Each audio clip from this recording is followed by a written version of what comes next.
To the ranking member for an opening statement. Thank you kindly, Mr. Chairman, and welcome Attorney General Bondi. You've got the best lawyer's job in America because your mission is justice and your clients are the American people. But to promote justice for the people, you've got to listen to the victims, like the women seated behind you today. Those are just some of the hundreds of survivors of Jeffrey Epstein's global sex trafficking ring who are demanding that the truth be told and are demanding accountability for the abusers who trafficked and raped them. You still haven't met with these survivors. So with their permission, let me introduce to you the survivors and late survivors' family members who are present today. There's Teresa Helm, there's Jess Michaels, Laura Bloom McGee, Danny Bensky, Liz Stein, Marina Lacerda, Sky and Amanda Roberts, who are the family of the late Virginia Giuffre, Charlene Richard, and Lisa Phillips. Now, you're not showing a lot of interest in the victims, Madam Attorney General, whether it's Epstein's human trafficking ring or the homicidal governmental violence against citizens in Minneapolis. As Attorney General, you're siding with the perpetrators and you're ignoring the victims. That will be your legacy unless you act quickly to change course. You're running a massive Epstein cover-up right out of the Department of Justice. You've been ordered by subpoena and by Congress to turn over 6 million documents, photographs, and videos in the Epstein files, but you've turned over only 3 million. You say you're not turning over the other 3 million because they're somehow duplicative, but we know that there are actual memos of victim statements in there, and you also took down the Department of Justice's prosecution memo from 2019. So it's clearly not all duplicative, but even if it were, why not release it? Just release all the duplicative stuff. In the half you did produce, you redacted the names of abusers, enablers, accomplices, and co-conspirators, apparently to spare them embarrassment and disgrace, which is the exact opposite of what the law ordered you to do. Even worse, you shockingly failed to redact many of the victims' names, which is what you were ordered to do by Congress. Some of the victims had come forward publicly, but many had not. Many had kept their torment private, even from family and friends, but you published their names, their identities, their images on thousands of pages for the world to see. So you ignored the law, and even with over 100,000 employees at your disposal, you acted with some mixture of staggering incompetence, cold indifference, and jaded cruelty towards more than 1,000 victims raped, abused, and trafficked. This performance screams cover-up. Convicted sex trafficker and groomer Ghislaine Maxwell opened the gates of hell to Virginia Giuffre and hundreds of other victims, as Virginia recorded in her remarkable book, Nobody's Girl. But when Maxwell was subpoenaed to come testify before Congress,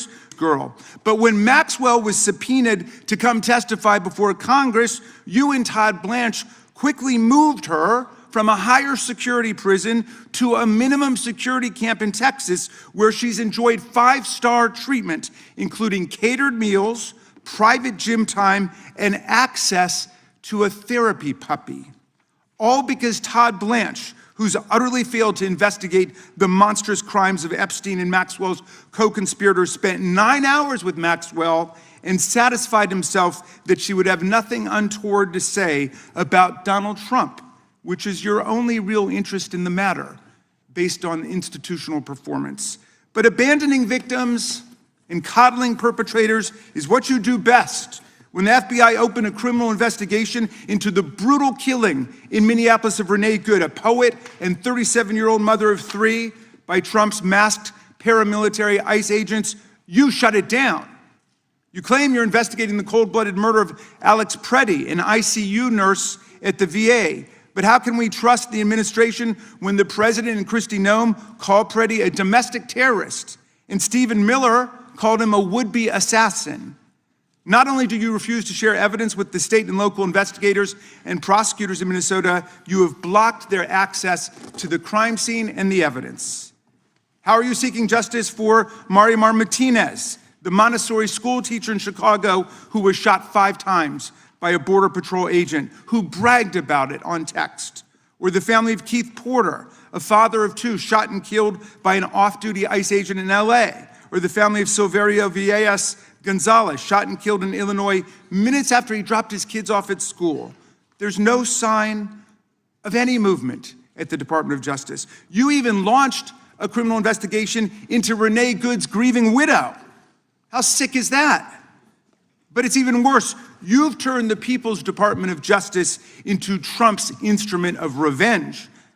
Trump orders up prosecutions like pizza, and you deliver every time. He tells you to go after James Comey, Letitia James, Lisa Cook, and Jerome Powell, the head of the Federal Reserve Board, and members of Congress like Adam Schiff, Mark Kelly, Alyssa Slotkin, Chrissy Houlihan, Jason Crow, Chris Deluzio, and Maggie Goodlander, to name a few, and you snap to it. You replace real prosecutors with counterfeit stooges who robotically do the president's bidding. Nothing in American history comes close to this complete corruption of the justice function and contamination of federal law enforcement. And the good news is many serious lawyers at DOJ, including some of your own original appointees, have refused your lawless orders. Danielle Sassoon, your original pick for acting U.S. Attorney in Manhattan, resigned rather than follow your corrupt order to quash an indictment against Mayor Eric Adams as a political favor from Donald Trump. A Federalist Society member who clerked for Justice Scalia, U.S. Attorney Sassoon refused to participate in this blatantly corrupt scheme. Her top assistant, Hagan Scotton, an Iraqi war vet and 2-time Bronze Star recipient who clerked for Chief Justice Roberts, and then Judge Kavanaugh, promptly resigned too, writing to your office, quote, "I expect you will eventually find someone who is enough of a fool or enough of a coward to file your motion, but it was never going to be me." You and the president nominated Eric Siebert, a 15-year career prosecutor, to be your U.S. attorney for the Eastern District of Virginia. But after 5 months of investigating Letitia James and James Comey, he found no evidence to justify criminal charges. So you forced him out.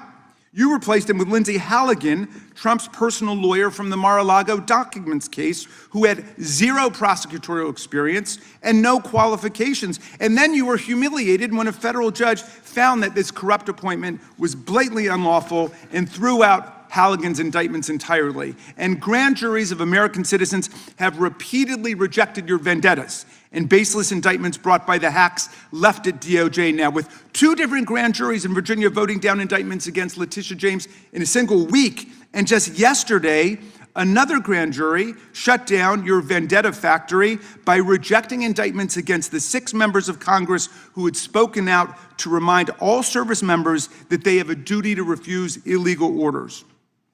You tried to get a grand jury to indict 6 members of Congress who are veterans of our armed forces on charges of seditious conspiracy simply for exercising their First Amendment rights. I hope you will heed the wisdom and the constitutional patriotism of those grand jurors and not try it again by doubling down on that humiliation.